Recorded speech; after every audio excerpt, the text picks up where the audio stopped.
Hello friends, good morning. Welcome back my YouTube channel. Friends, आज है 4 जुलाई 2021 और आज के लिए जो भी करंट अफेयर्स के क्वेश्चन बनते थे वो सब आपके लिए लेकर के आया हूँ। तो वीडियो देखने से पहले अब तक आपने हमारे चैनल को सब्सक्राइब नहीं किया तो चैनल को सब्सक्राइब कर दीजिए और बेल आइकन को प्रेस कर दीजिए ताकि आने वाली सभी वीडियो को आप टाइम से पहले देख सकें। तो चलिए स्टार्ट करते हैं आज का वीडियो। क्वेश्चन नंबर 1, मरुस्थलीकरण का मुकाबला करने के लिए संयुक्त राष्ट्र कन्वेंशन द्वारा दिए गए 2021 लैंड फॉर लाइफ अवार्ड का विजेता कौन है? तो इसका राइट आंसर हो जाएगा ऑप्शन नंबर ए, पारिवारिक वानिकी राजस्थान भारत। याद रखेंगे। इसके बारे में और डिटेल में जान लेते हैं friends. 2021 land for life award Rajasthan के पारिवारिक वानिकी द्वारा जीता गया है। यह एक अनूठी अवधारणा है जो एक परिवार के साथ एक पेड़ को जोड़ती है, जिससे यह एक हरा परिवार का सदस्य बन जाता है। याद रखेंगे। अगला क्वेश्चन, ग्लोबल पीस इंडेक्स 2021 में किस देश ने शीर्ष स्थान हासिल किया है? Option A Switzerland, option B Iceland, option C Norway या ऑप्शन डी। तो इसका राइट आंसर हो जाएगा ऑप्शन नंबर बी, आइसलैंड। इसके बारे में और डिटेल में जान लेते हैं फ्रेंड्स। आइसलैंड ने 2008 के बाद से सबसे शांतिपूर्ण देश के रूप में सूचकांक में शीर्ष स्थान बरकरार रखा है। याद रखेंगे। अगला क्वेश्चन,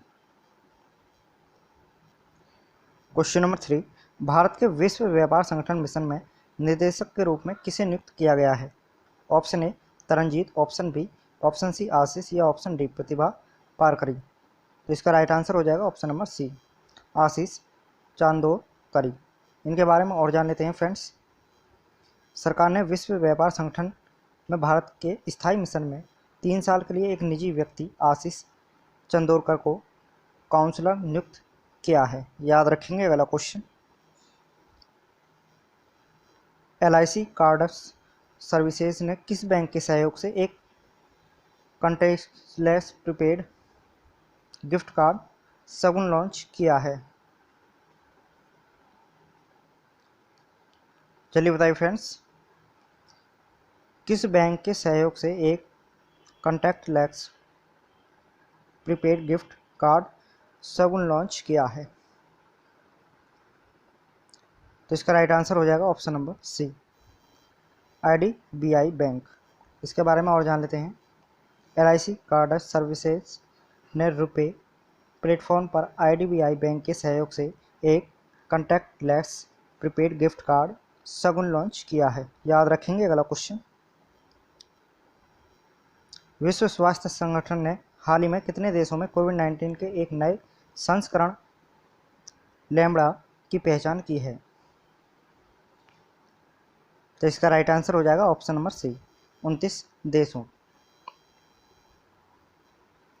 WHO ने अधिकारियों ने लैम्ब्डा नाम के एक नए संस्करण के बारे में जानकारी दी, जिसकी पहचान 29 देशों में की गई है और माना जाता है कि इसकी उत्पत्ति दक्षिण अमेरिका में हुई थी। याद रखेंगे। अगला क्वेश्चन, हाल ही में G7 शिखर सम्मेलन के दौरान डेमोक्रेसीज 11 शीर्षक सुर्खियों में था। G7 सदस्य देशों के साथ कौन से देश डेमोक्रेसीज 11 का हिस्सा है? तो इसका राइट आंसर हो जाएगा ऑप्शन नंबर बी, भारत, दक्षिण कोरिया, ऑस्ट्रेलिया और दक्षिण अफ्रीका। इसके बारे में और डिटेल में जान लेते हैं। भारत, दक्षिण कोरिया, ऑस्ट्रेलिया और दक्षिण अफ्रीका G7 सदस्य देशों के साथ साथ डेमोक्रेसी 11 का हिस्सा है, जो G7 शिखर सम्मेलन के दौरान चर्चा में है। याद रखेंगे। अगला क्वेश्चन, साइबर अपराध के रिपोर्ट करने के लिए किस मंत्रालय ने एक राष्ट्रीय हेल्पलाइन नंबर शुरू किया है? तो इसका राइट आंसर हो जाएगा ऑप्शन नंबर सी, गृह मंत्रालय ने।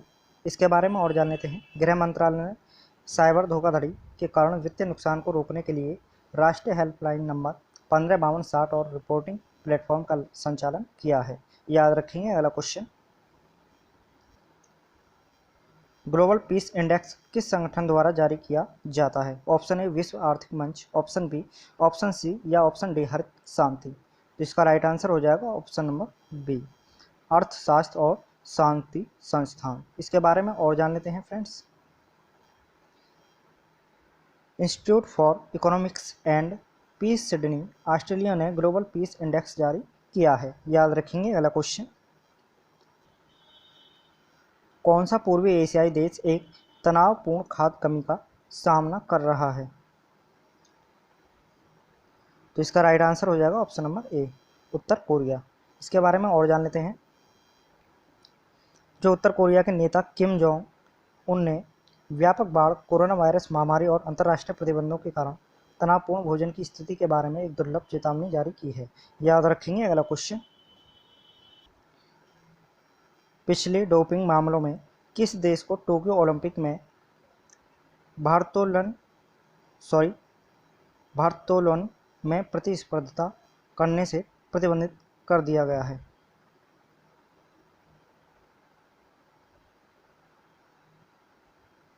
तो इसका राइट आंसर हो जाएगा ऑप्शन नंबर बी, रोमानिया।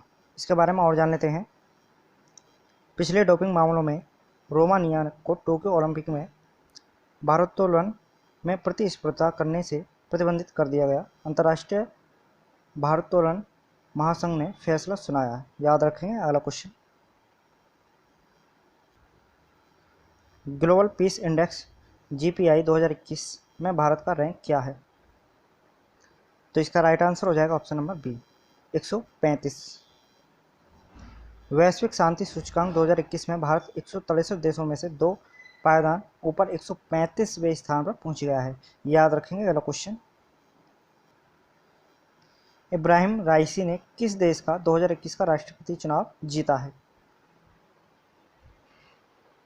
इसका राइट आंसर हो जाएगा ऑप्शन नंबर बी, ईरान का। और फ्रेंड्स, क्वेश्चन ये भी बन सकता है कि वर्तमान में ईरान का राष्ट्रपति कौन है? तो वो है इब्राहिम राइसी। या फिर क्वेश्चन ये भी पूछ सकता है कि ईरान के नए राष्ट्रपति के रूप में किसे चुना गया है? तो है इब्राहिम राइसी। या फिर ये भी पूछा जा सकता है फ्रेंड्स कि वर्तमान में ईरान के राष्ट्रपति कौन है? तो वो है इब्राहिम राइसी। याद रखेंगे। अगला क्वेश्चन, निम्नलिखित में से किस राज्य केंद्र शासित प्रदेश ने जहां वोट वाहन टीकाकरण कार्यक्रम शुरू किया है? Option A Haryana, option B Delhi, option C Ladakh या ऑप्शन डी। तो इसका राइट आंसर हो जाएगा ऑप्शन नंबर बी, दिल्ली। इसके बारे में और जान लेते हैं फ्रेंड्स डिटेल में। जहां वोट वहां टीकाकरण का उद्देश्य अगले 4 सप्ताह के भीतर दिल्ली में कोविड-19 के खिलाफ 45 वर्ष से अधिक उम्र के सभी लोगों का टीकाकरण करना है। याद रखेंगे। अगला क्वेश्चन, आम चुनाव 2019 एक एटलस किसने जारी किया है? तो इसका राइट आंसर हो जाएगा ऑप्शन नंबर ए, भारत चुनाव आयोग ने। इसके बारे में और जान लेते हैं। भारत के चुनाव आयोग ने शिक्षाविदों और शोधकर्ताओं को भारतीय चुनावों के विशाल परिदृश्य का पता लगाने के लिए प्रेरित करने के लिए जून 2021 में आम चुनाव 2019 एक एटलस जारी किया है। याद रखेंगे। अगला क्वेश्चन, किस मंत्रालय ने भारत का मरुस्थलीकरण और भूमि क्षरण एटलस जारी किया है? तो इसका राइट आंसर हो जाएगा ऑप्शन नंबर सी, पर्यावरण, वन और जलवायु परिवर्तन राज्य मंत्रालय। इसके बारे में और जान लेते हैं। पर्यावरण, वन और जलवायु परिवर्तन राज्य मंत्रालय ने भारत का मरुस्थलीकरण और भूमि क्षरण एटलस जारी किया है। याद रखेंगे। अगला क्वेश्चन, विश्व शरणार्थी दिवस 2021 का विषय क्या है? तो इसका राइट आंसर हो जाएगा ऑप्शन नंबर डी, साथ में हम चंगा करते हैं, सीखते हैं और चमकते हैं। याद रखेंगे। जो विश्व शरणार्थी 2021 की जो थीम है, जो विषय रहा, वो है साथ हम चंगा करते हैं, सीखते हैं और चमकते हैं। याद रखेंगे। अगला क्वेश्चन, स्नोफ्लैक द्वारा किस डिजिटल समाधान कंपनी को global innovation partner of the year के रूप में मान्यता दी गई है? तो इसका राइट आंसर हो जाएगा option number B, Larsen and टर्बो इन्फोटेक। याद रखेंगे। इसके बारे में और डिटेल में जान लेते हैं। वैश्विक प्रौद्योगिकी परामर्श और डिजिटल समाधान कंपनी लॉर्सन एंड टर्बो इन्फोटेक को डाटा क्लाउड कंपनी स्नोफ्लैक द्वारा वर्ष के वैश्विक नवाचार भागीदार के रूप में मान्यता दी गई है। याद रखेंगे। अगला क्वेश्चन, गुरु प्रसाद महापात्र जिनका निधन हो गया है, केंद्र सरकार के किस विभाग में एक शीर्ष नौकरशाही के रूप में कार्यरत थे। तो इसका राइट आंसर हो जाएगा ऑप्शन नंबर ए, उद्योग और आंतरिक व्यापार विभाग। उद्योग और आंतरिक व्यापार विभाग में सचिव श्री गुरु प्रसाद महापात्र का कोविड-19 के कारण निधन हो गया है। याद रखेंगे। अगला क्वेश्चन, सरकार ने किस वर्ष तक सड़क दुर्घटना में होने वाली मौतों को 50% कम करने का लक्ष्य रखा है? तो इसका राइट आंसर हो जाएगा ऑप्शन नंबर सी, 2024। इसके बारे में और जान लेते हैं। भारत के सड़क परिवहन और राजमार्ग मंत्रालय ने वर्ष 2024 तक सड़क दुर्घटना में होने वाली मौतों को 50% तक कम करने का लक्ष्य रखा है। याद रखेंगे। अगला क्वेश्चन, किस मंत्रालय ने पीओसी के एक सामान्य प्रारूप के लिए अधिसूचना जारी की है? तो इसका राइट आंसर हो जाएगा ऑप्शन नंबर डी, सड़क परिवहन और राजमार्ग मंत्रालय ने। इसके बारे में और जान लेते हैं। सड़क परिवहन और राजमार्ग मंत्रालय ने केंद्रीय मोटर वाहन नियम 1989 के तहत देश भर में जारी किए जाने वाले पीयूसी प्रमाण पत्र के एक सामान्य प्रारूप के लिए एक अधिसूचना जारी की है। याद रखेंगे। तो फ्रेंड्स, मिलते हैं आपसे नेक्स्ट वीडियो में। Thanks for watching. वीडियो को लाइक कीजिए, शेयर कीजिए और कमेंट कीजिए।